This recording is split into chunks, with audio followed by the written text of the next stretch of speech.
It's been a wild 6 years.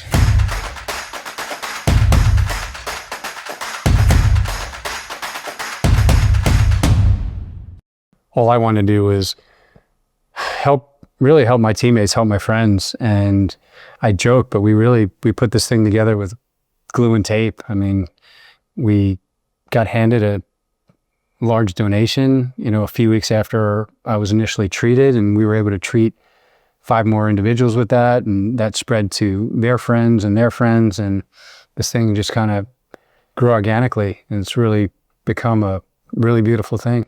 Think back 6 years ago, there was no Michael Pollan book, there was no talk on news about psychedelics. Now I feel like we see it absolutely everywhere. There was clearly no roadmap in how to put together a nonprofit that is dealing with psychedelic therapies and sending our veterans to countries where they're legal or unregulated with charitable dollars.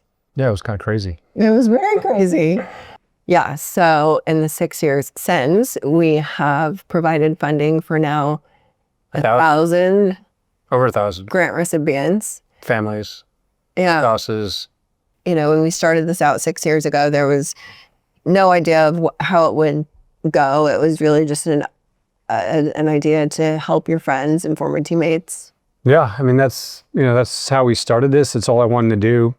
On my initial treatment in 2017, the first thing I did was turn to you and just say, this is exactly what the guys need. And I really meant that. I mean, all I cared about at the time is, how do we pay this forward? I think that's the true power of these treatments, is that as soon as you feel better, you want to help someone else. Absolutely. I would never, we need all the tools, but it seems that this type of healing, because it's so rapid and so profound, you want to pay it forward. And I think that's why this is not just a treatment. This is like a whole movement. This is a whole community, because we want to help. I think we are put here to serve and to help. And when you are in that place of being more aware, you want to help someone that's struggling. I know you wanted to help your friends, but I was just sort of walking the path that was revealing itself in front of me, knowing that there was a big vision for VETS, that I didn't want it to be just, a small nonprofit. I wanted it to have a global footprint. I wanted it to help far more than just your friends. I wanted to be involved in cutting edge research and wanted to be involved in policy change. And so, to fast forward and have the Stanford study backing up these anecdotal outcomes that we've seen for years, and then leveraging that study in our policy work and having been part of just monumental policy shifts, like Representative Crenshaw's amendment to the NDAA, which unlocked $10 million for funding active duty personnel research around psychedelics. And then which is cool, because we're seeing that money now actually be appropriated to the individuals that are utilizing it for research, which is literally starting today. Yeah. And then the state work. I mean, the work that we're doing in California and Texas, Texas and California. Right. 2 of the biggest states.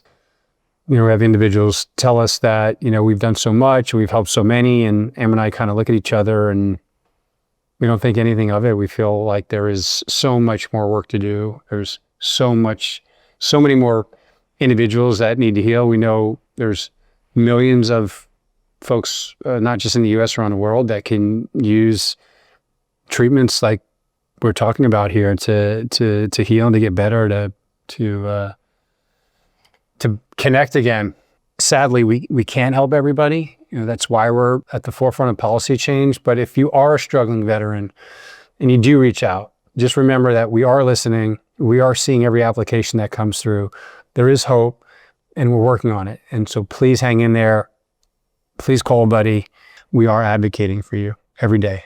None of this would have been possible without the support of donors and advocates who have been behind the VETS mission from day one. High five to the great work of VETS. Thank you. and to all the work that we can do in the years to come.